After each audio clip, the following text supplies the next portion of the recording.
Before there were kings, before there were nations, there were only voices. The voice of wind moving through the tall grass, the voice of rivers still clean from their source, and the voice of God, sometimes near, sometimes far. Then came another voice, one not made for the ears, but for the soul. It rose from the ground itself, a cry, a protest, a witness. The world was still young then, and so was the story of human blood. Yet in the telling, the cry does not sound the same. In one tradition, the earth groans in grief, a living witness to injustice. In another, the blood itself speaks directly to God, accusing the hand that shed it. In yet another, the act is told in silence, with no cry, only the lesson left behind. Which is truth? Is the voice real, or is it the guilt inside the killer's mind? The brothers' story begins in agreement. Two sons born to the first man and woman, but already the details split.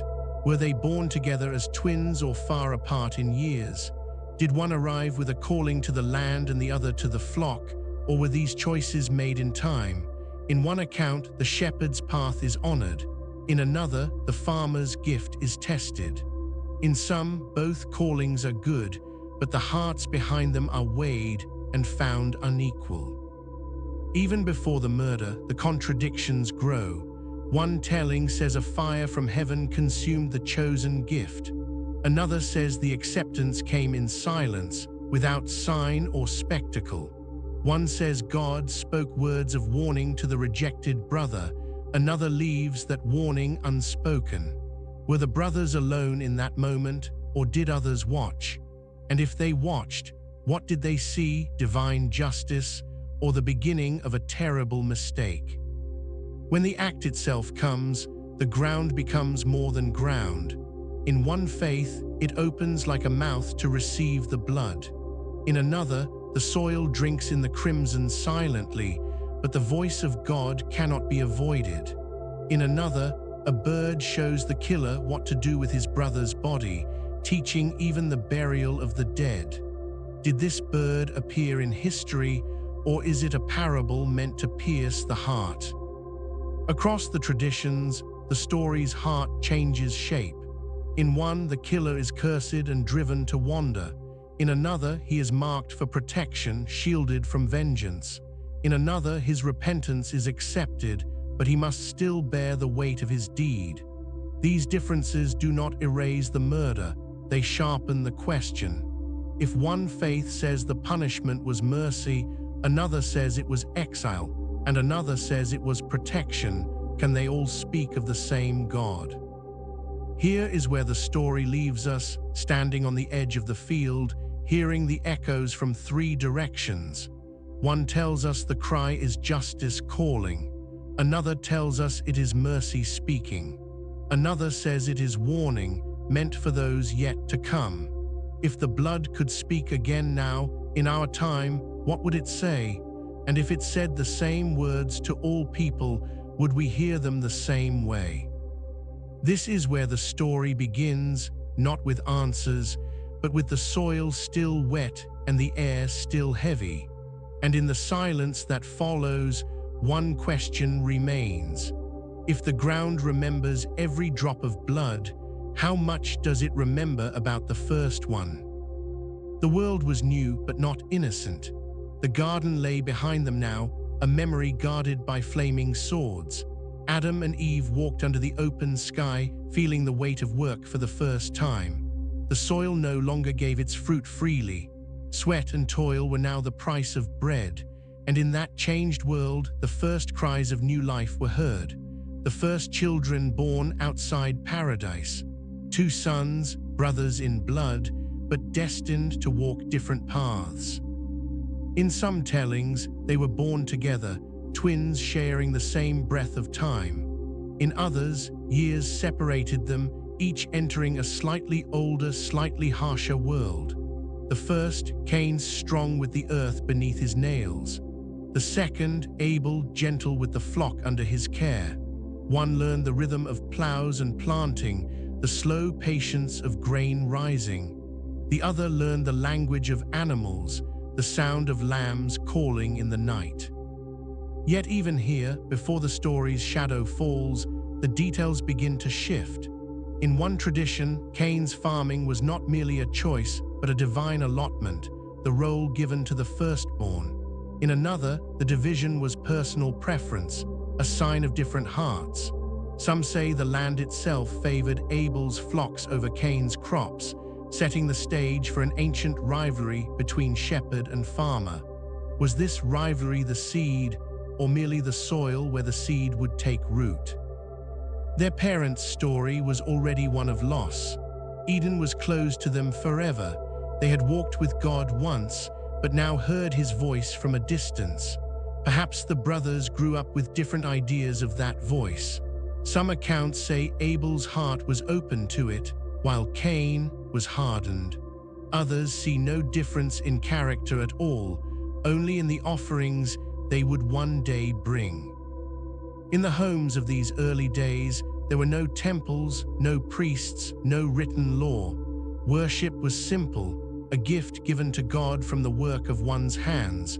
The earth had taught Cain to gather the fruit of the ground. The pasture had taught Abel to tend the best of his flock.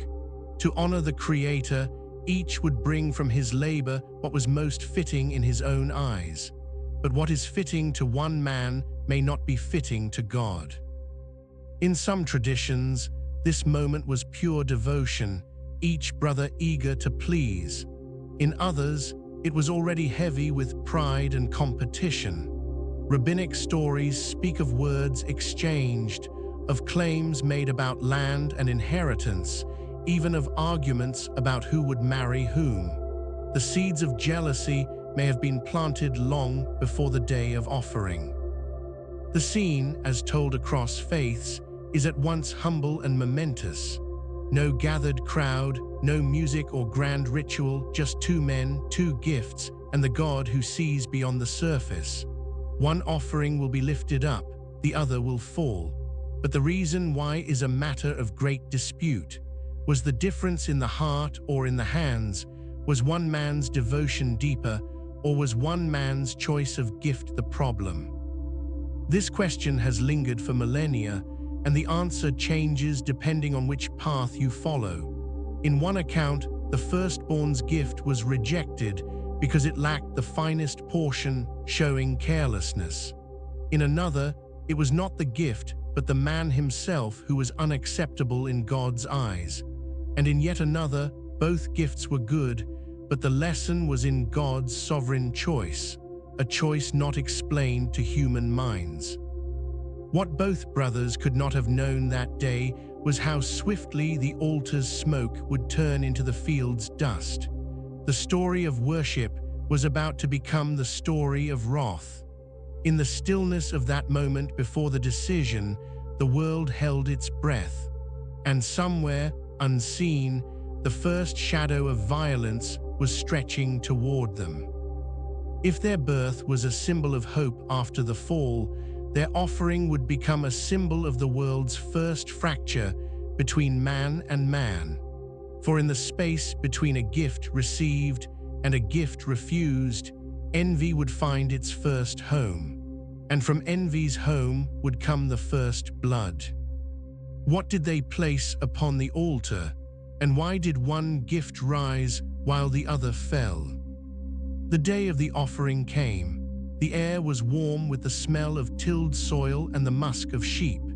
Cain walked from the fields with hands stained by the earth, carrying the fruit of his labor. Abel came from the pastures, getting the best of his young flock, their coats clean and their steps steady. Both moved toward a place set apart, a place where the unseen presence of God was thought to draw near. There was no temple, no carved altar, only ground chosen for its quiet and its openness to the sky. In some tellings, they stood side by side. In others, a space was between them, the space of unspoken rivalry. Cain's basket was filled with grain and fruit, gathered from a season of planting and harvest. Abel's arms held a lamb, the firstborn from his flock chosen without blemish. Each man gave what his work had produced. Yet even here the traditions divide. One faith says Cain's gift was careless, offered without the finest portion, a token rather than a treasure. Another says his gift was good, but his heart was proud, unwilling to bend. Another claims the gifts were equal in effort, but God's choice was made to teach a lesson beyond human judgment. The moment of acceptance is told in different ways. Some say a fire fell from heaven, consuming Abel's offering in a flash of divine favor, leaving Cain's untouched. Others say there was no fire, only a stillness, and in that stillness Abel felt the pleasure of God, while Cain felt his absence. In another telling, the acceptance was known only in the heart of each man, with no visible sign at all. The question rises, must a gift be of blood to be holy, or can the fruit of the earth be just as pure? Was it about the offering itself, or the one who offered it? In the Jewish tradition, Midrash fills in the silence with dialogue. Cain asks why his gift is rejected, and God warns him, sin is crouching at the door and he must master it. In the Christian reading, the rejection becomes a sign of faith's absence in Cain, while Abel's offering is remembered as a model of trust. In the Islamic telling, the focus shifts. The sacrifice becomes a lesson about obedience, the willingness to give the best without hesitation, and the value of human life to God. Three faiths stand before the same altar, and each sees a different truth in the rising smoke. Rejection burned inside Cain. Was it shame? Was it the belief that his work, though honest, had been weighed and found wanting? In one tradition, he leaves the altar with his head low, speaking to no one. In another, he confronts his brother with words edged in envy. Some stories say Abel answered gently, urging patience. Others paint Abel's words as sharper, as if unafraid to point out his brother's failure. In both cases, the divide between them deepened, and the air grew heavy with what was to come. Acceptance and rejection, simple words, yet they carry a weight that can change a man. Cain stood on the edge of a choice. God's warning, if he heard it, was clear: master the sin before it masters you. But warnings, like gifts, can be accepted or refused. Across the centuries, preachers, rabbis, and imams have looked at this moment and found the same truth in different words, that the danger was not in the field or the flock, but in the heart of the man. That day ended without blood, but with something else in the ground, a seed of anger planted deep. And like any seed, once buried, it would grow. The earth had received the gifts of two brothers. Soon it would receive something it was never meant to hold. How does hurt pride turn into the world's first murder? The fields lay quiet beneath a wide sky. Grain swayed in the wind, the same wind that once carried the breath of God through Eden. Somewhere beyond the hills, the flocks grazed under a soft sun. But between the rows of grain and the shadow of the pasture, two brothers walked. No altar now, no baskets, no lambs, only words, or perhaps no words at all. The traditions differ. One says Cain spoke to Abel, inviting him into the field. Another leaves the moment silent, as if the act needed no words. In some accounts, the brothers argued about the past, the rejected gift, the unfairness of divine choice. In others, they argued about the future, who would inherit the land, who would marry, who would lead the family when their father was gone. But there is also the telling where nothing is spoken at all. Cain simply rose against Abel, and the silence broke with the sound of struggle. In one ancient Jewish story, Cain did not know how to kill until he saw a bird strike another, or until he observed how a creature's life can be ended with a blow to the neck. In the Islamic tradition, a raven later teaches him about burial, but here in the field, the method is his own. In the Christian memory, the act is sudden murder born from the fertile soil of envy. Whether planned or in the heat of anger, the first human death came from human hands. The moment is stark in all three faiths. One brother falls, the other stands above him. The ground receives what it has never known, blood. In some accounts, the earth is described as opening its mouth, drinking the crimson as if unwilling but unable to refuse.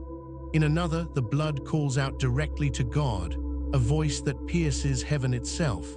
And in the Quranic telling, there is no cry from the ground, but the lesson is the same. The life taken cannot be restored, and the guilt cannot be hidden. Then comes the voice of God. In one tradition, it is a question, "Where is your brother?" Cain answers not with truth but with defiance, "Am I my brother's keeper?" In another, the voice declares knowledge before the question, accusing Cain of what he has done. In yet another, the focus shifts away from dialogue to the moral. Killing one soul is as if killing all of humanity.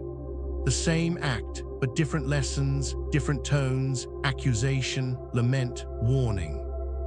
What passes through Cain's mind in that instant is left to speculation. Some say he feels no remorse, only fear of being found. Others say he is struck with sudden regret, knowing that no punishment will undo the act. In some Jewish readings, he tries to hide the body, hoping to erase the crime. In Islamic tradition, the raven shows him how to bury, scratching at the earth until the truth of what must be done is revealed. Cain imitates the bird, laying his brother in the ground, yet the act is less about honor and more about necessity. This was not just the first murder. It was the first time death came by choice, the first time a human decided that another human would not live to see the sun set. And the ground, whether it spoke aloud or in silence, kept the memory. Across the centuries, the question would be asked, was this act the seed of all human violence, or simply the first fruit of what was already in human nature? The field grew quiet again after the struggle. One brother walked away, marked forever in the eyes of God. The other remained, his body hidden but his story rising to heaven. And so, the world learned that the distance between jealousy and murder can be crossed in a single step.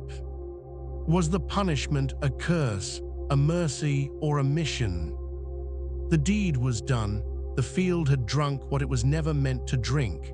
Cain stood alone in the aftermath, the weight of his brother's absence heavy in the air. Then came the voice of God, not in rage, but in confrontation. In every telling, the question pierces, "Where is your brother?" Yet the answers and the tone of judgment shift across the faiths, as if even divine justice is painted differently by each tradition. In the Jewish account, the confrontation is sharp, the guilt undeniable. God declares that Abel's blood cries out from the ground. It is not only a single cry, but the cry of all his potential descendants, silenced forever. The verdict is immediate. Cain is cursed from the very earth he worked. No longer will it yield for him. He will wander, rootless, without the stability that had defined his life as a farmer.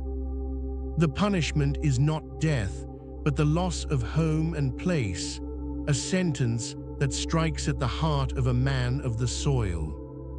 In the Christian remembrance, the focus often falls on the moral weight. Cain's life is spared not because he deserves it, but to make him a living witness to the cost of sin. His punishment becomes a warning that echoes through generations. God is not mocked, yet God also restrains vengeance. In the Islamic telling, the lesson is steeped in mercy and moral instruction. The emphasis shifts away from revenge and toward the sanctity of life, with the punishment serving as an example for all humanity. Yet a question lingers across them all. Why was Cain spared? Later laws in both Jewish and Islamic tradition would demand a life for a life. How then does the first recorded murderer walk away alive? In some interpretations, It is because no precedent for death by human hands yet existed. This was uncharted ground. Others say it was so Cain would bear the weight of his guilt longer than a swift execution would allow.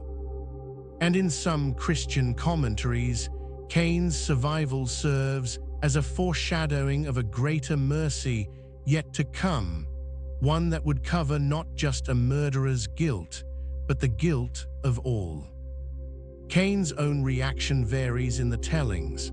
In one, he protests that his punishment is too great to bear, fearing that anyone who finds him will kill him. But this sparks yet another mystery. Who was there to find him? If the world held only his parents, who did he fear? Some traditions answer that Adam and Eve had many children by then. Others suggest the presence of other human-like beings outside Eden, people not descended from his parents at all. Each explanation shifts the shape of early human history. The punishment is more than wandering. In one view, Cain is driven to a land called Nod, a name meaning wandering itself, a place east of Eden, far from the place where the altar once stood. In another, the punishment is as much within him as around him, a restlessness of the soul, an inability to find peace. He becomes a man who builds cities but never truly belongs to them, a man whose hands create but whose heart cannot rest. Mercy, curse, or mission, the sentence on Cain defies easy labels. It is justice without execution, discipline without annihilation. And it leaves us with a haunting precedent. If the first murderer was spared, what does that say about the God who judged him? Was this the first act of divine compassion or the first mystery in divine justice? Who did Cain fear if only his parents remained? The sentence had been spoken. Cain would live, but not as he had before. He would walk the earth as a wanderer, the soil no longer his ally. Yet the punishment came with something strange, a mark. A sign given not to shame him, but to protect him. In every tradition, the idea is the same. No one may harm him, but what the mark was and what it meant changes depending on who tells the story. In the Jewish telling, the mark is a sign placed directly by God, visible enough to warn others that vengeance would bring judgment. Some rabbinic traditions imagine it as a letter on his forehead, a glowing symbol of divine decree. Others describe it as a physical change in his appearance, something that set him apart forever. Still others suggest it was not visible at all, but a supernatural protection woven into his life, making it impossible for anyone to kill him. In Christianity, the mark often takes on a moral weight. It becomes less about a physical sign and more about the story it carried. Cain's life, spared and guarded, served as a living testimony that God's justice is not only retribution, but also restraint. The mark became a warning to others, not to kill the man, but also not to walk the path he had walked. In the Islamic tradition, the mark itself is not a central detail. The focus rests more on the moral lesson of the event, the value of life, the danger of envy, and the mercy of God in preventing endless cycles of revenge. Yet the idea that Cain was spared and kept alive still carries the same weight. The killer does not escape consequences, but neither does he face death at the hands of others. This raises a deeper question. If Cain was marked to be protected, who was there to harm him? As with his fear in the previous chapter, this sparks ancient debates. Some scholars point to the many unnamed children of Adam and Eve, imagining a growing family that could easily harbor resentment toward the killer of their brother. Others open the door to the possibility of entire human communities existing beyond Eden's story, people with no direct connection to Cain's family at all. The mark is also a paradox. It protects a murderer. It shields the guilty from the same fate they inflicted on another. In later centuries, this has stirred discomfort. Some see it as a profound act of mercy, proof that God values life even when it belongs to the guilty. Others see it as a troubling suspension of justice, a decision that invites more questions than answers. Cain bore that sign into the rest of his life. Whether it glowed on his skin, changed his form, or remained invisible, it followed him into exile. Every stranger who saw him knew he could not be touched. Every step he took reminded him that he was both spared and condemned, protected and punished, alive yet forever marked. The story leaves the mark undefined, perhaps on purpose, as if to say the true sign was not on Cain's skin, but in the way the world would remember him. For even today, the phrase, "the mark of Cain," lingers, a shadow of warning across the centuries. How far did Cain walk, and where did his children build their city?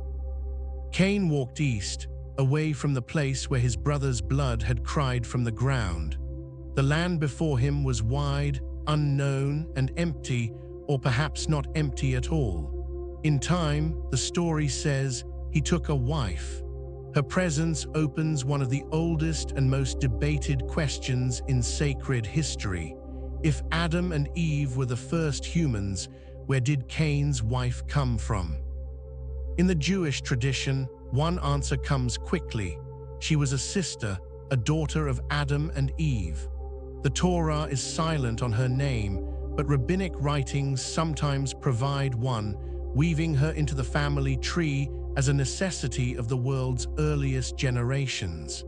In this telling, marriage between siblings was permitted in the beginning, before the laws forbidding it were given. It was the only way for humanity to grow. In the Christian reading, the explanation often follows the same path. She was from the same family, a sister or perhaps a niece from the many unnamed children of Adam and Eve. The focus is less on her identity and more on the theological point. Humanity began with one pair, and all people trace their blood back to them. The lack of her name becomes part of the pattern in Genesis, where women often remain unnamed unless they are central to the main plot. The Islamic tradition tells the story in a way that blends with the broader narrative of early humanity. In some commentaries, she too was a twin sister of Cain, born in the same womb, part of the pattern in which Adam and Eve had pairs of children. Marriage was arranged between opposite twins to avoid direct same-womb unions, but rivalry could alter these plans. Other interpretations leave her origin less defined, focusing instead on the moral lessons of Cain's later life. Yet there is another possibility that has long stirred speculation. Some suggest Cain's wife may not have been part of Adam's family at all, that she came from other human-like beings outside Eden's story. This idea is not in the sacred texts themselves, but arises from the question, whom was Cain afraid of if the world held only his parents? Was humanity's first family truly alone, or did other communities exist beyond the garden's reach? This possibility, if true, would stretch the story far beyond a single household.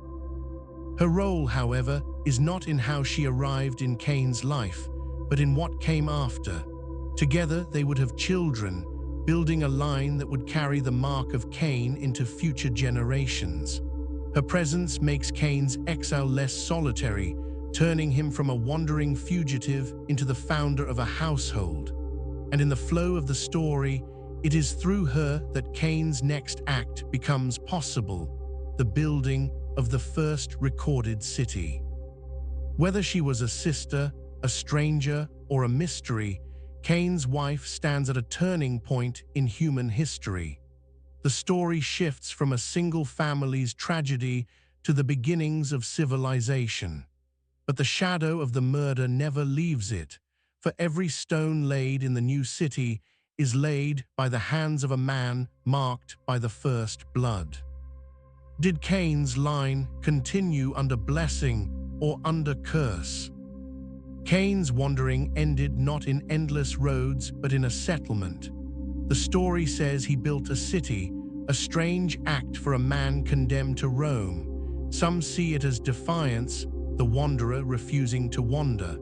Others see it as a sign of human resilience, the first attempt to root life again after blood had been spilled. He named the city after his son, Enoch, planting his family name into the stones.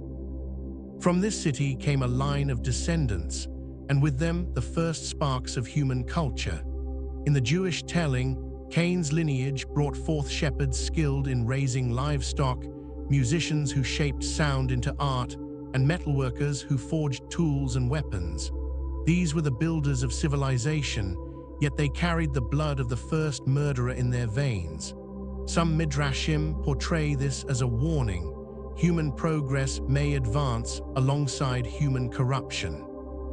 In Christianity, Cain's descendants are often contrasted with the line of Seth, Adam's other son, whose children would one day call on the name of God. Cain's line becomes the image of a world building without God, advancing in skill but drifting in spirit. Music, cities, and craftsmanship are not condemned, but they are painted in shadow as gifts that can be used for good or for violence. In the Islamic tradition, the details of Cain's lineage are not emphasized, but the moral threads remain.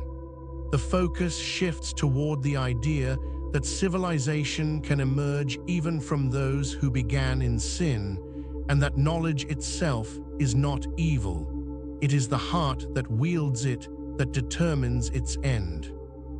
The descendants of Cain also include figures that stir controversy.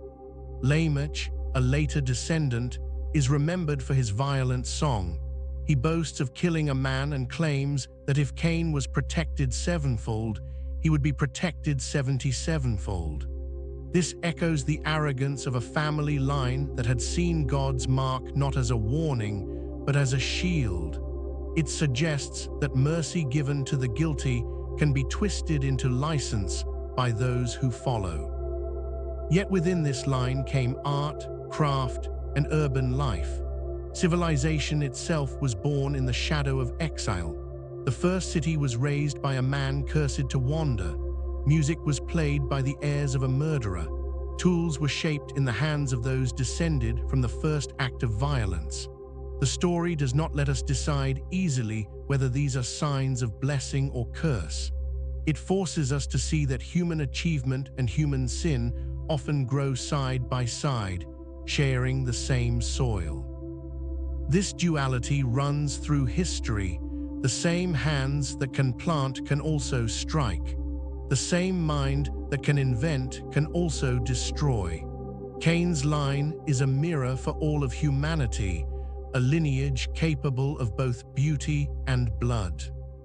What happened to Cain's line after the flood stories appear? In the Islamic tradition, the brothers are not named Cain and Abel. They are simply the two sons of Adam. This choice strips the story of its later labels, focusing instead on the act and its moral weight. The Quranic telling is brief but sharp, like a blade cutting straight to the heart of the lesson. The scene begins not with birth or upbringing, but with the moment of sacrifice. Each son brings an offering to God. One is accepted, the other rejected. The reason for this difference is stated simply: God accepts only from those who are mindful of Him. There is no long debate about the nature of the gifts, whether grain or lamb, whether fine or flawed. The focus is on the state of the soul. The moral is already set. External acts are hollow without inward devotion. The rejection sparks the same rage as in the other traditions. One brother warns the other, "If you raise your hand against me, I will not raise mine against you." This is a declaration of non-violence, of refusal to meet evil with evil. It is a detail unique to this telling, and it shifts the tone. The victim becomes not just innocent, but deliberately peaceful. In this, some see a prophetic echo, a model for how to face injustice without revenge. The murder comes next, stark, unadorned, without elaborate description. The deed is done, and the killer is left with a body he does not know how to hide. Here enters the raven. In one of the most vivid images of the Quranic version, God sends a bird to scratch the earth, showing Cain how to bury his brother. In Jewish tradition, a bird sometimes appears earlier as the model for killing. Here it is the teacher of burial. The murderer sees the raven's work and is struck with shame, realizing even a bird knows what to do for the dead. Then comes the moral expansion, one of the most famous lines in Islamic teaching. Killing a single person unjustly is as if killing all of humanity, and saving a single life is as if saving all of humanity. The story is no longer just about two brothers, it becomes a warning to all people, across all generations. The lesson grows far beyond the field where the blood was shed. The Islamic account places emphasis not on vengeance, but on the sanctity of life. It does not linger on the mark of Cain or his later descendants. It does not dwell on his punishment or the city he might build.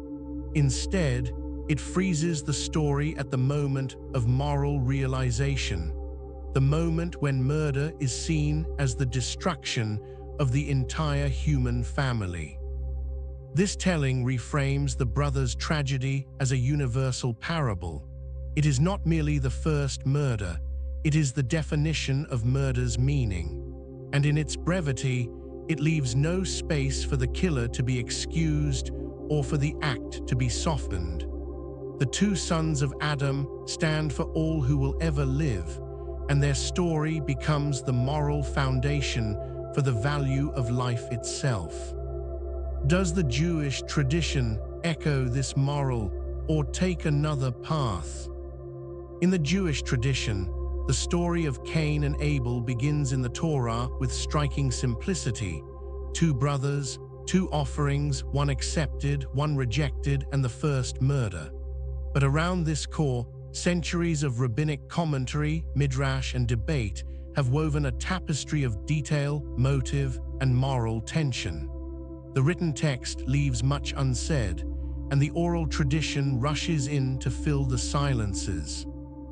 The Torah states that Cain worked the soil and Abel tended sheep. Cain brought an offering from the fruit of the ground, Abel from the firstborn of his flock and their fat portions. Abel's gift was accepted, Cain was not. The reason for this is not explicitly given. In the plain text, God's choice seems unexplained, but Midrash offers many answers. Cain's offering was from the lesser produce rather than the best, showing carelessness or half-hearted devotion. Others suggest that God was testing Cain's humility, giving him a chance to improve. Still others say the choice was to show that God is free to favor whom he will, even without human understanding. One of the most vivid rabbinic expansions gives the brothers a quarrel before the murder.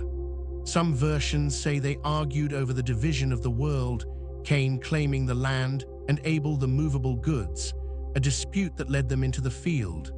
Others say they fought over a woman, possibly a sister, whose hand in marriage became the spark for bloodshed. In these tellings, the murder is not only about jealousy of divine favor, but also about earthly desire and human pride. The punishment in the Jewish account is heavy with symbolism. God tells Cain he is cursed from the very ground he once tilled, destined to be a restless wanderer. Yet Cain fears that whoever finds me will kill me, which opens the long-standing question of who else existed at the time. Midrash often answers this by pointing to the many unnamed children of Adam and Eve, suggesting that the early generations were far more populated than the text describes directly. The mark of Cain, in Jewish tradition, is a mystery. Some rabbis imagine it as a supernatural sign placed on his forehead, glowing like a beam of light. Others say it was protection in the form of physical strength, or even a dog that accompanied him to guard against attackers. The mark was not a symbol of honor, but neither was it a badge of shame.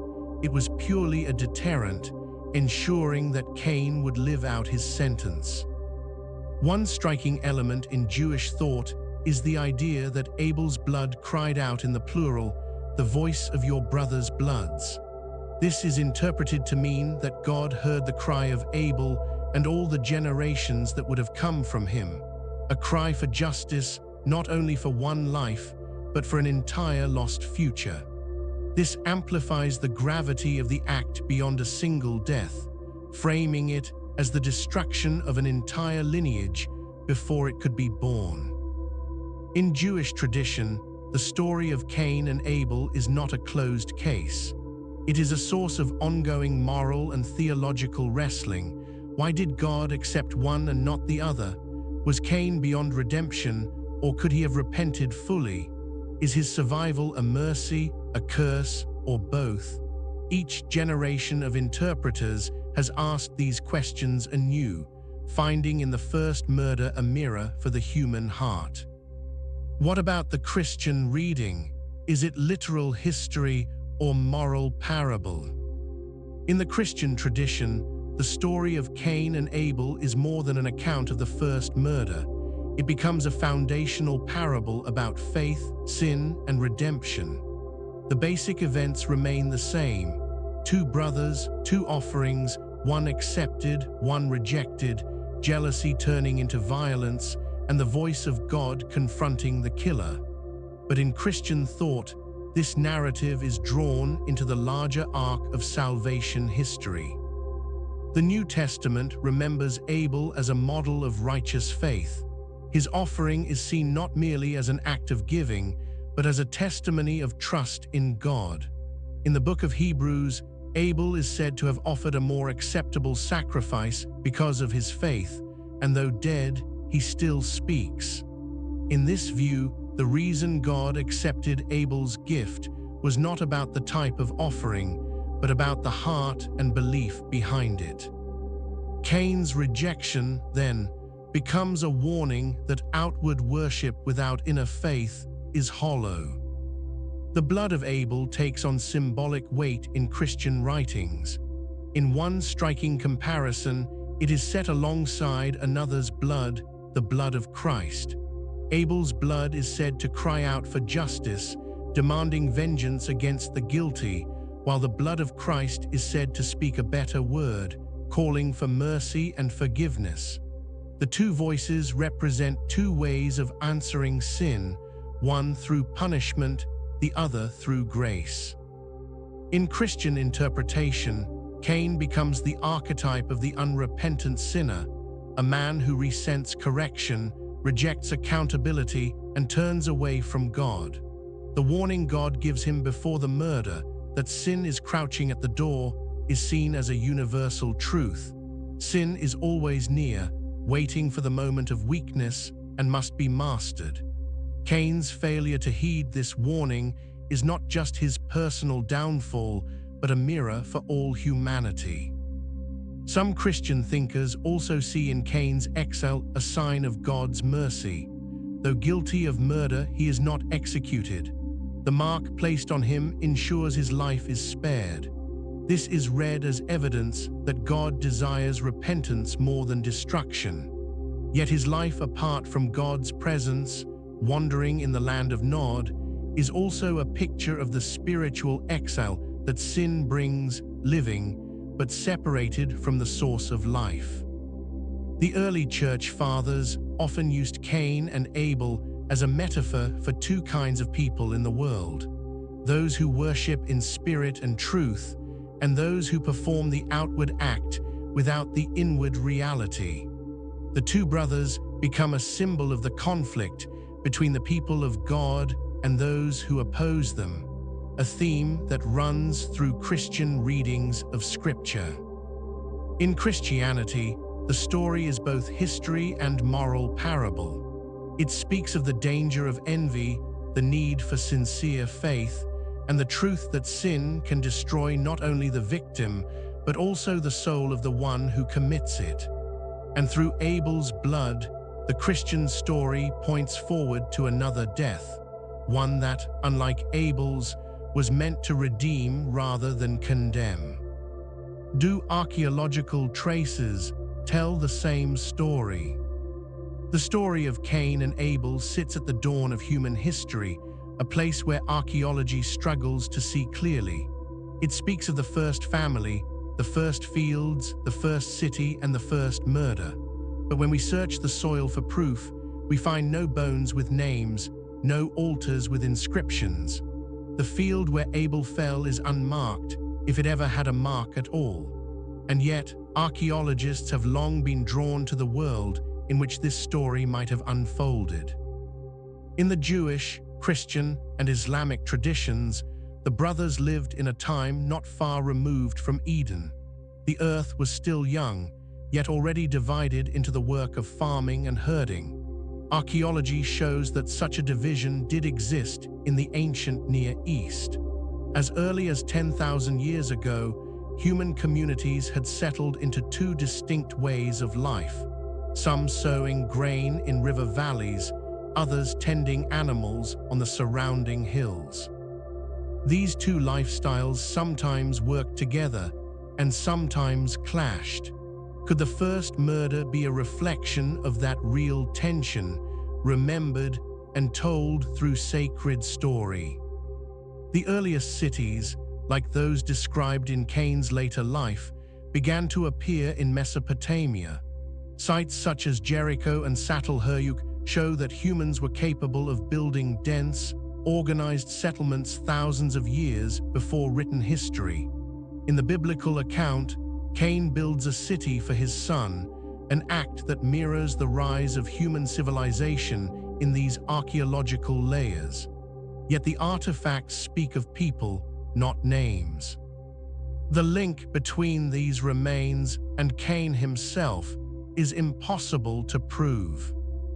Weapons from this period are simple: stone blades, flint knives, wooden clubs hardened in fire. Any of these could have been the tool of Abel's death, though the sacred texts do not tell us which was used. Archaeologists can find evidence of violence in ancient skeletons, fractures, cuts, and blunt force injuries, but none can be tied to the first murder in the way the traditions describe. The earth holds many stories of blood, but none bear the voice of Abel in the way faith remembers. Some scholars suggest that the story of Cain and Abel may reflect an even older memory preserved in the shared culture of the ancient world, a symbolic telling of the struggle between the nomadic herders and the settled farmers. Archaeology shows this conflict repeating across regions: herds grazing where crops were planted, fields enclosed that once lay open. These disputes could turn violent. In this view, the brothers are not only individuals, but living symbols of two ways of life, locked in rivalry. Yet archaeology also challenges certain details. The idea of a single human pair giving rise to all people is difficult to align with the evidence of widespread human populations across the continents at the time such a story would have taken place. For some, this raises questions about whether the story is meant as literal history or as a moral account framed in the language of origins. Still, even without direct evidence, the soil speaks in another way. It tells us that humanity has always lived with the possibility of envy, conflict, and bloodshed. The first murder may not leave a trace that we can hold in our hands, but its truth is carved into the human condition. A truth older than cities, older than tools, older even than the names Cain and Abel. Did other cultures tell the same story with different names? Long before the story of Cain and Abel was written in sacred texts, human cultures were telling tales of brothers in conflict. Across the ancient world, echoes of their story appear with different names, different settings, yet the same shadow of rivalry, sacrifice, and death. These parallels do not erase the uniqueness of the biblical, Jewish, or Islamic account, but they suggest that the themes at its heart, jealousy, divine favor, and fraternal bloodshed, are part of a much older human memory. In Sumerian myth, there is the tale of Dumuzi, the shepherd, and Enkidu, the farmer. The two compete for the favor of the goddess Inanna. Their rivalry is resolved not in blood, but in negotiation, with each acknowledging the other's value. The shepherd wins the goddess's love, but the farmer retains his dignity.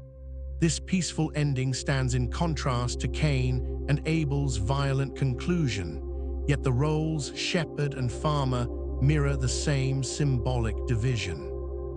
In ancient Egypt, the conflict takes a darker turn in the myth of Osiris and Set. Though not brothers in the exact sense of Cain and Abel, their rivalry for power and legacy leads to murder. Set kills Osiris, dismembers his body, and scatters the pieces, an act of violence that reshapes the world's order. While this is a tale of divine beings rather than mortal men, the pattern of jealousy leading to the destruction of kin resonates with the first murder story. The Greeks told of Romulus and Remus, twin brothers, raised together, destined to found a city. Their unity breaks when they disagree over where to build it.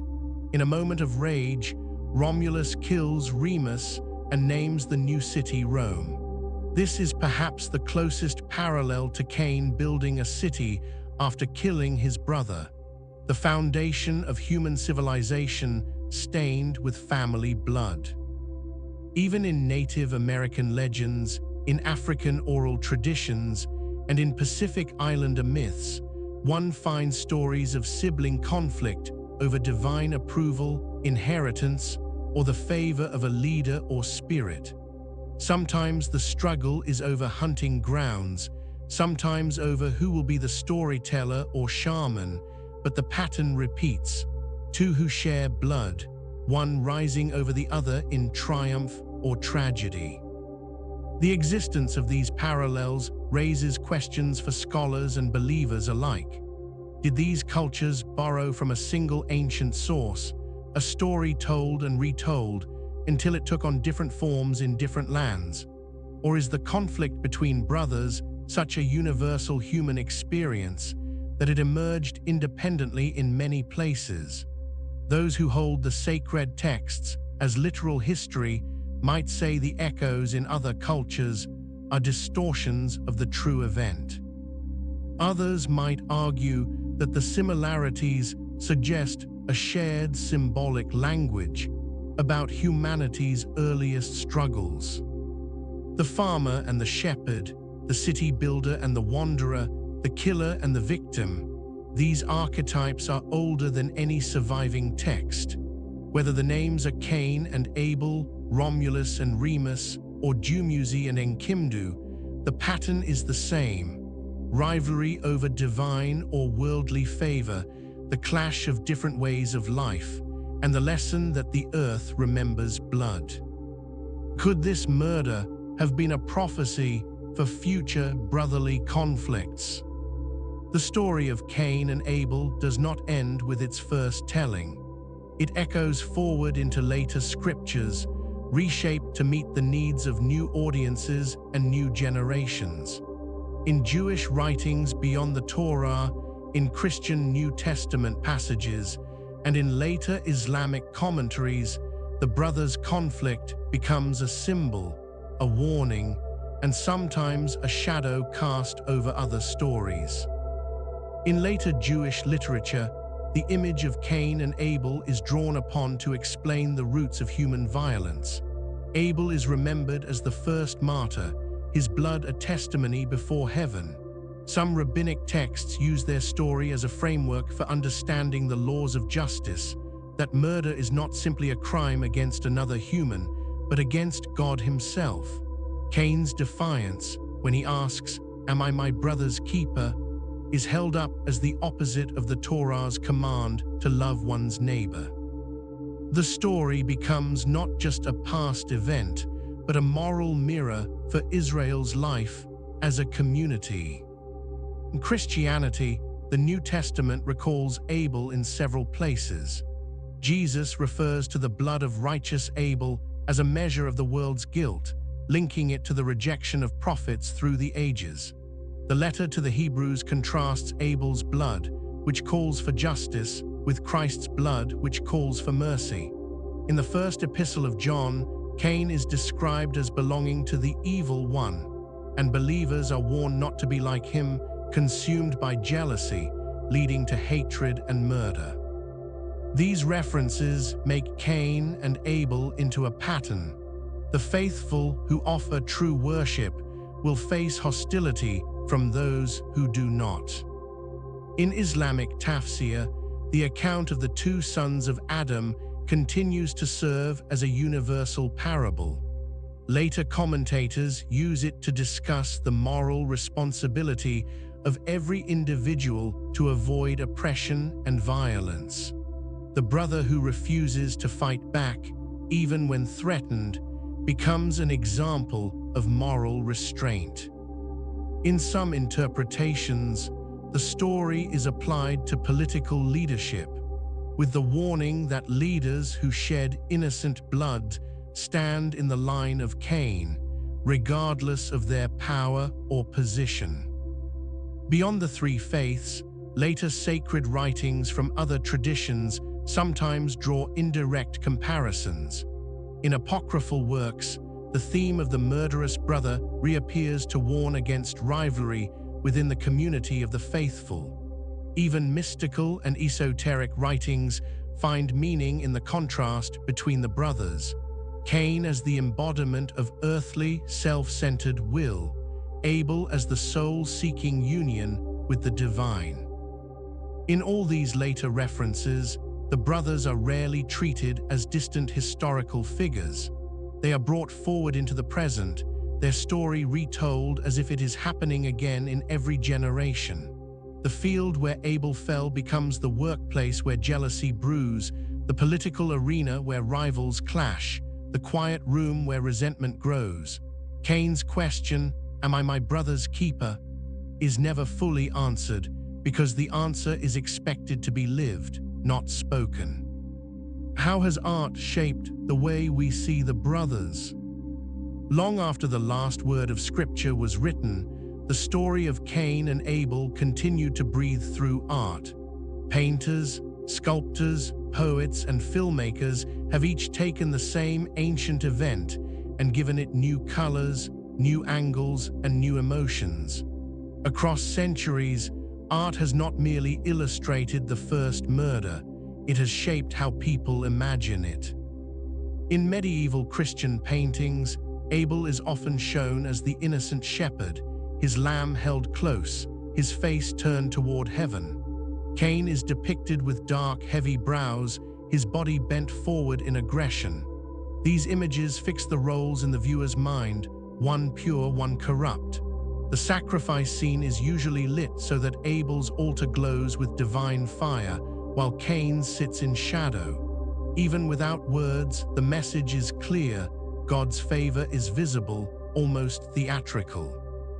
Jewish art, especially in illuminated manuscripts, sometimes focuses more on the moral lesson than the dramatic moment.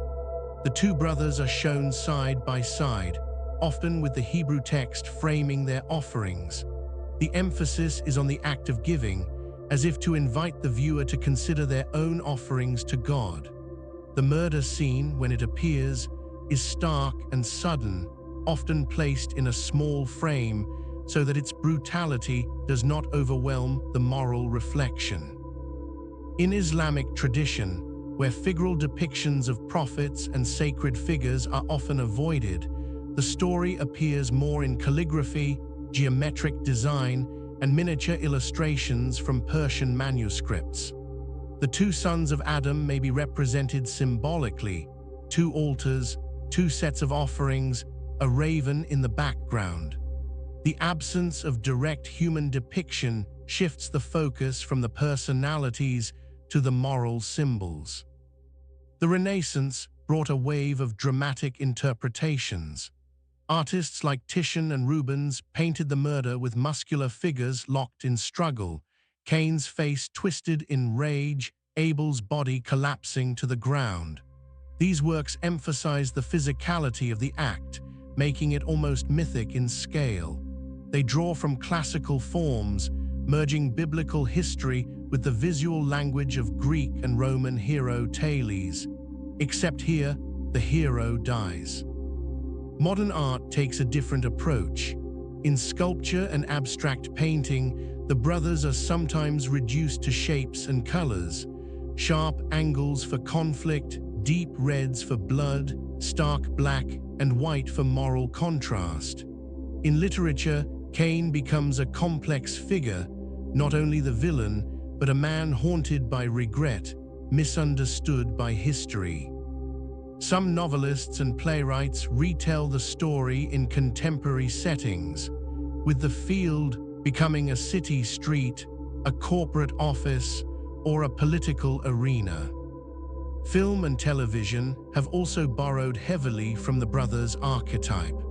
Countless stories of rival siblings, one favored and one rejected, trace their emotional power back to Cain and Abel, whether the connection is acknowledged or not. The imagery, two figures, one standing over the other, is one of the oldest narrative pictures in human storytelling.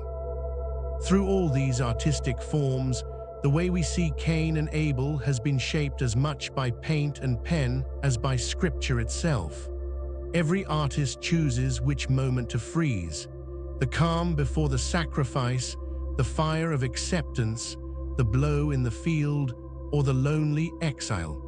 And each choice tells us as much about the artist's time and faith as it does about the ancient brothers. What does the murder mean for the doctrine of sin? The murder of Abel is not just a moment in sacred history. It is a lens through which entire doctrines of sin and sacrifice have been examined. Across Judaism, Christianity, and Islam, theologians have asked, was Cain's act the first true sin after the fall from Eden, or was it simply the most visible? And why did the difference in sacrifice matter so much that it became the spark for the world's first recorded killing? In Jewish thought, the story is often connected to the nature of acceptable worship. Cain's offering is sometimes seen as flawed because it was not from the first and best of his harvest, while Abel was from the finest of his flock. The Torah later commands that offerings must be without blemish, and rabbinic teachers see Abel's gift as aligning with that principle. Yet others point out that the Torah's laws had not yet been given, suggesting that the deeper issue was the intention behind the gift. Sin, in this view, is not measured by the object offered, but by the heart of the one offering it. In Christianity, the focus turns toward the connection between sin and faith. The New Testament describes Abel's sacrifice as given by faith, implying that Cain lacked the trust that true worship requires. The warning God gives Cain that sin is crouching at the door is seen as a universal truth about temptation. Here, sin is personified, an active force waiting to strike, and humanity's responsibility is to master it. Abel's death, in turn, becomes the first human blood to cry out for justice, prefiguring the redemptive blood of Christ that would later speak a better word, not condemnation, but forgiveness. In Islam, the story's emphasis is less on the technicalities of the offering and more on the moral principle that follows: the sanctity of life. The brother who refuses to retaliate becomes an example of patience and non-violence, embodying the idea that the believer's response to wrongdoing should not mirror the wrong itself. The sin of Cain is not merely jealousy, but the ultimate violation of human life, an act that, in Quranic teaching, is likened to killing all of humanity. Across the three faiths, the murder raises another question. Was Cain's sin inevitable, or was it a choice fully within his power to avoid? Some argue that divine foreknowledge of the event does not remove human responsibility. Others see in the story a portrayal of humanity's deep-rooted tendency toward violence, as if the fall from Eden had already planted seeds that would bear deadly fruit. The role of sacrifice itself is also debated. Does God prefer offerings of blood over offerings of plants, or is this a misunderstanding of the story's point? In Jewish and Christian traditions, both kinds of offerings are accepted in different contexts, suggesting that the key difference lay in the quality and spirit of the gift, not its type. In Islamic reflection, the nature of the offering is not even central. What matters is obedience, sincerity, and the avoidance of envy. The field where Abel fell becomes a symbol in these debates, the place where worship and sin met, where the act of drawing near to God collided with the reality of human jealousy. From that day on, sacrifice would never be an entirely innocent act. It would always carry the possibility of pride, competition, and the shadow of violence. What lessons do preachers and imams draw from this today? In pulpits and mosques, in synagogues and study halls, the story of Cain and Abel still walks among the living. It is told not as a distant memory, but as a present warning, woven into sermons, lectures, and Friday khutbahs. The brothers' field becomes a mirror for modern life, and the lessons drawn from it reflect the values and concerns of each faith community today. In Jewish teaching, rabbis often point to Cain's question, "Am I my brother's keeper?" as a challenge to every listener. The answer, left unspoken in the Torah, is lived out in the mitzvot, the commandments that call for justice, kindness, and the protection of life. The story becomes a reminder that responsibility for one another is not optional. It is the foundation of a righteous society. Some sermons focus on Cain's refusal to admit wrongdoing, warning against the danger of self-justification and the need for honest repentance. In Christian preaching, the brothers' story often centers on the heart of worship and the danger of harboring bitterness. Pastors use Cain as a warning about letting resentment grow unchecked, about comparing oneself to others rather than focusing on personal faithfulness. Abel's blood, which still speaks, is held up as a testimony that God sees injustice and will act in His time. In some churches, the contrast between Abel's cry for justice and Christ's cry for forgiveness becomes a call to break cycles of revenge. In Islam, the account of the two sons of Adam is frequently cited in khutbahs about the sanctity of life and the need for restraint in the face of provocation. The brother who refused to retaliate is praised as an example of sabr, patience, and taqwa, mindfulness of God. Preachers warn that anger can open the door to irreversible actions, and that true strength lies in controlling one's hand when wronged. The Quranic verse, equating the killing of one person to killing all of humanity, is often quoted in discussions on peace and justice. Beyond formal religious settings, the story is also invoked in discussions about social ethics, community responsibility, and even politics. Activists have used it to speak against violence, inequality, and the dehumanization of others. Teachers present it as a lesson in conflict resolution, showing that jealousy and misunderstanding can escalate to destruction if not addressed. Modern sermons often expand the field where Abel died into a metaphorical space, the workplace where competition turns toxic, the home where siblings compete for attention, the neighborhood where distrust grows between groups, or the nation where political rivalry hardens into hatred. The brothers are not distant figures in these messages. They are co-workers, neighbors, and even leaders whose choices shape the fate of communities. Though the tone and emphasis vary, the heartbeat of these teachings remains the same across Judaism, Christianity, and Islam. The first murder is not only a historical tragedy, it is a warning renewed in every generation. The choice between the way of Cain and the way of Abel is laid before each person every day. Has science ever been used to reinterpret this ancient crime? When modern psychology and sociology look at the story of Cain and Abel, they do not search for altars, marks, or ravens.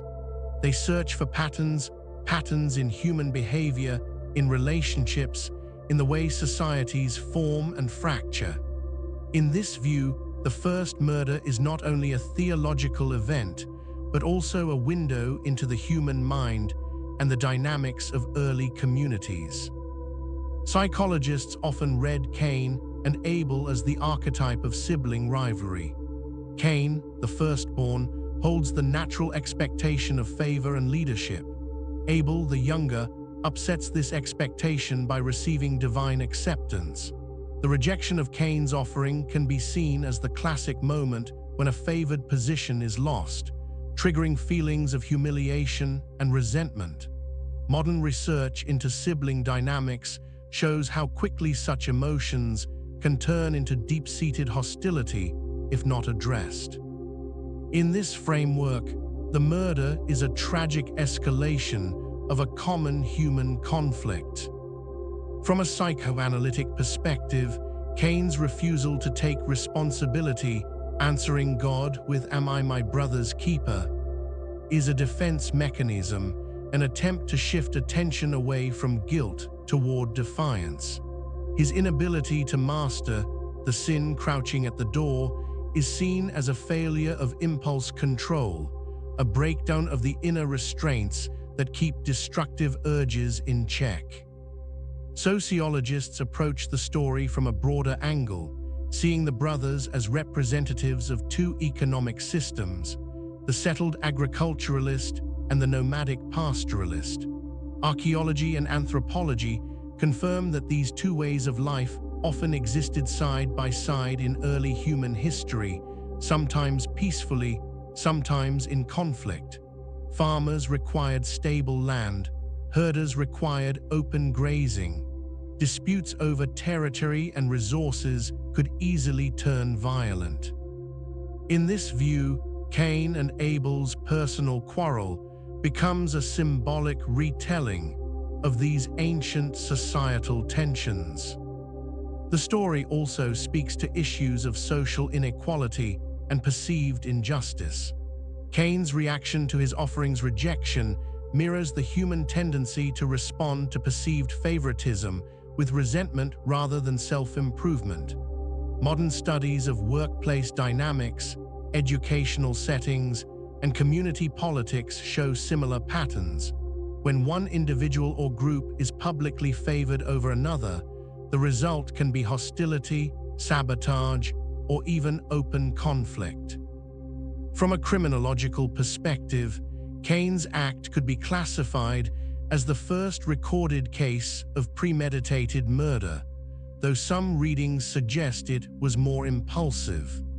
The debate over intent mirrors modern legal questions about how to weigh motive, opportunity, and state of mind in judgment. What psychology and sociology add to the ancient account is not a replacement of its spiritual meaning, but an expansion of its context. The first murder is not an isolated event belonging only to the distant past. It is a pattern repeated in countless forms wherever envy, resentment, and rivalry are left unchecked. Whether between siblings, co-workers, or nations, the steps that led Cain into the field are still walked today. How have literary authors used Cain's shadow in their work. In literature, Cain has wandered far from the field where he killed his brother.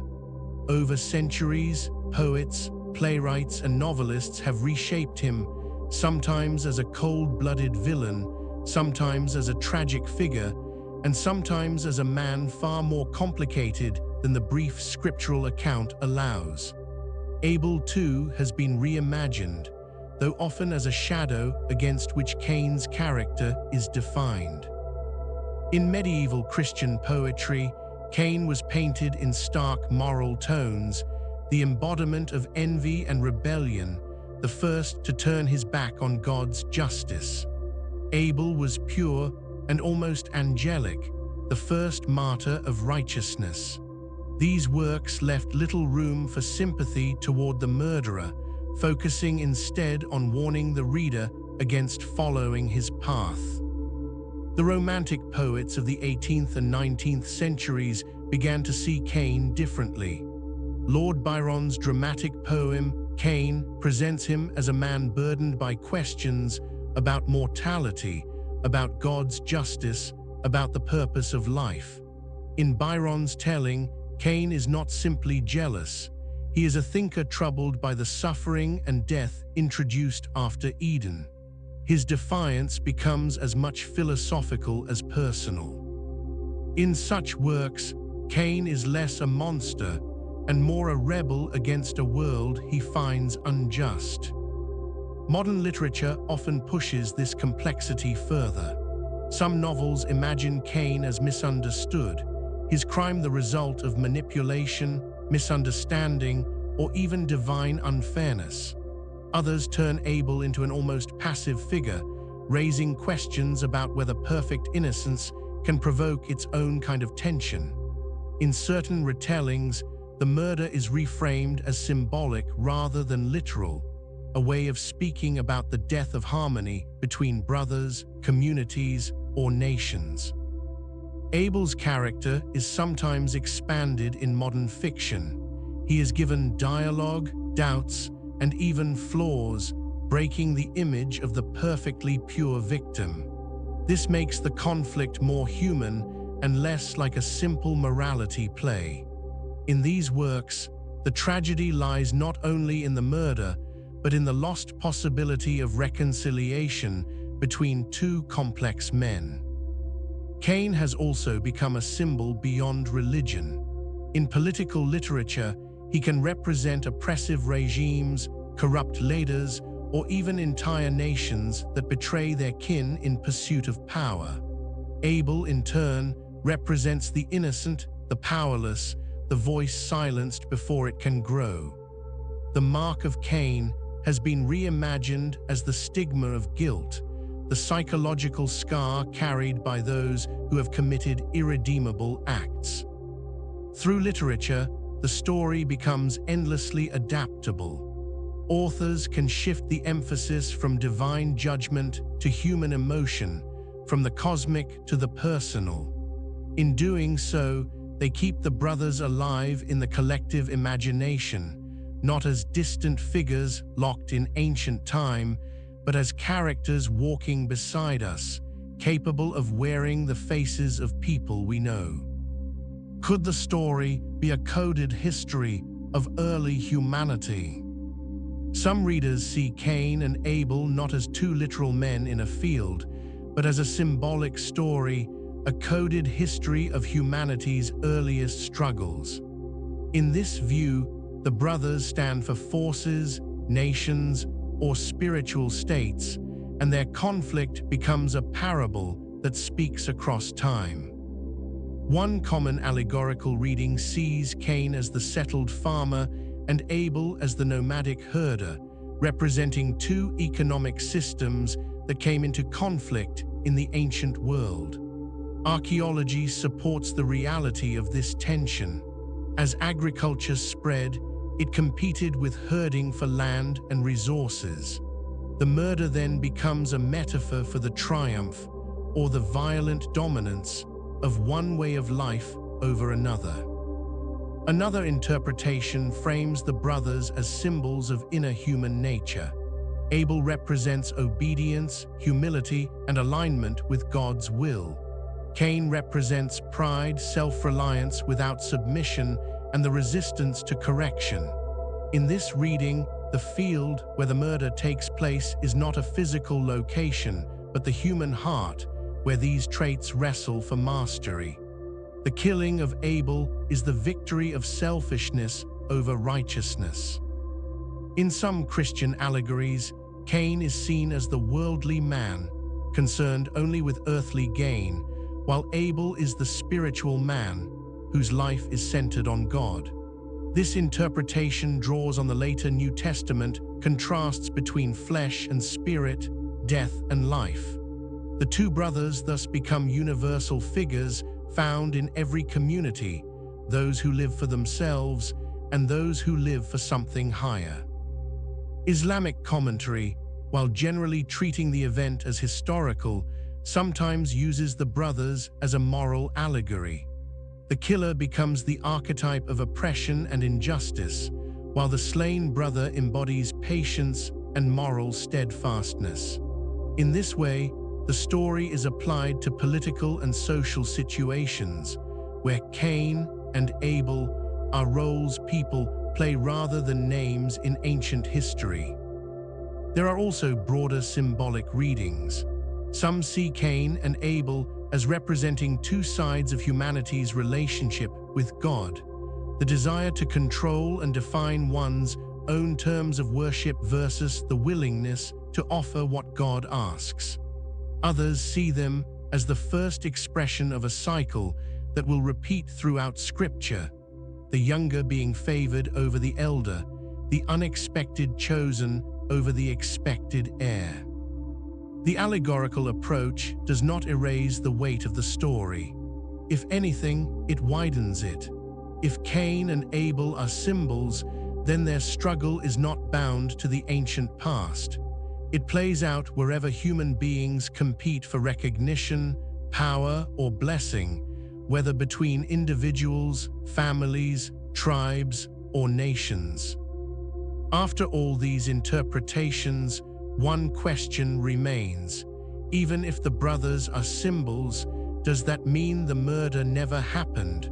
Or does it mean that history itself can carry meaning on more than one level? After all these tellings, can we know what truly happened? The blood spilled in that first field did not stay in the soil. In the centuries and millennia that followed, the story of Cain and Abel rippled outward, shaping laws, inspiring art, and fueling arguments over justice and mercy. The murder became more than an event; it became a pattern, repeated in different forms across history. In Jewish tradition, the cry of Abel's blood is remembered whenever justice is delayed or denied. The image of the earth bearing witness against the killer has been invoked in debates over capital punishment, the ethics of warfare, and the responsibility to protect the innocent. The question, "Am I my brother's keeper?" is asked whenever people turn away from the suffering of others. Cain's refusal to claim responsibility has become a warning against indifference as much as violence. Christian history has also drawn heavily on the brothers' story. In the early church, Cain was used as a symbol of those who persecuted the faithful, while Abel became the first martyr. In later centuries, the tale was applied to conflicts within Christianity itself, rival factions casting one another as Cain, claiming the role of Abel for themselves. The contrast between Abel's cry for justice and Christ's call for forgiveness has fueled sermons urging believers to break the cycle of revenge. In Islam, the account of the two sons of Adam continues to serve as a reminder of the sacred value of human life. The verse equating the killing of one person to killing all humanity is cited in discussions on war, terrorism, and social unrest.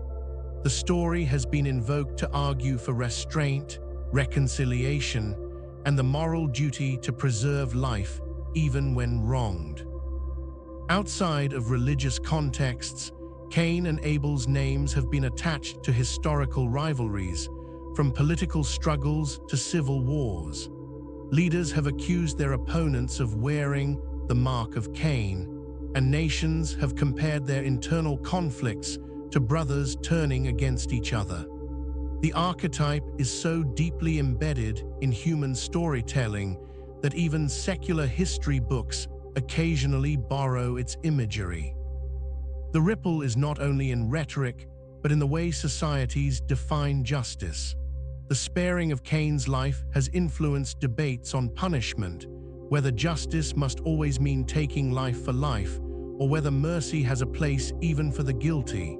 Some see Cain's exile as the first example of restorative justice, where the goal is to change the offender rather than end his life. Others see it as a dangerous precedent, allowing killers to escape the full cost of their actions. The brothers' story also runs like a hidden current through cultural memory. It surfaces in family disputes, in struggles between communities, in the way people speak of betrayal. The cry of Abel's blood becomes a metaphor for every wrong that demands to be heard, and the mark of Cain becomes shorthand for guilt that cannot be erased. The field where Abel fell is long gone, but the pattern it set in motion remains. Every act of violence between those who should have been protectors, every moment when kinship is replaced by rivalry, echoes that first murder.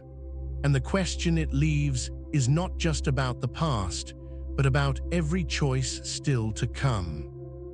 Can we close this story without closing the question? We have walked from Eden's shadow into the open field, stood before the altar, felt the heat of acceptance and the chill of rejection, and seen the first life taken by human hands.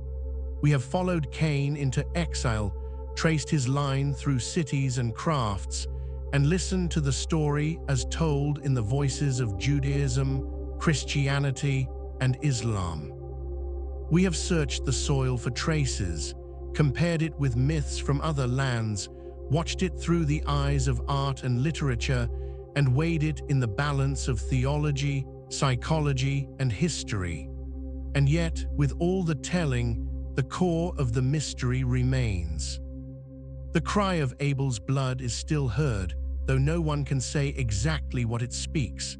In one tradition, it calls for justice, a demand that wrong be repaid. In another, it becomes a symbol of mercy overcoming vengeance. In another still, it is a warning meant to protect all life. Three voices, three messages, all rising from the same ground. Which is the true voice? Or are they all fragments of something larger, a truth too great for any single telling? Cain's survival, too, refuses a simple explanation.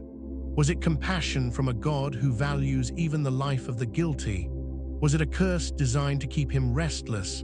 Or was it something else entirely, a sign that divine justice does not always align with human logic? The mark on Cain remains undefined, perhaps because its meaning was never meant to be fixed. It is whatever reminder the listener needs it to be, that God sees, that God spares, that God judges. As the centuries have passed, the brothers' field has multiplied. It can be found wherever envy takes root, wherever rivalry corrodes trust, wherever those who should guard each other instead raise their hands in harm.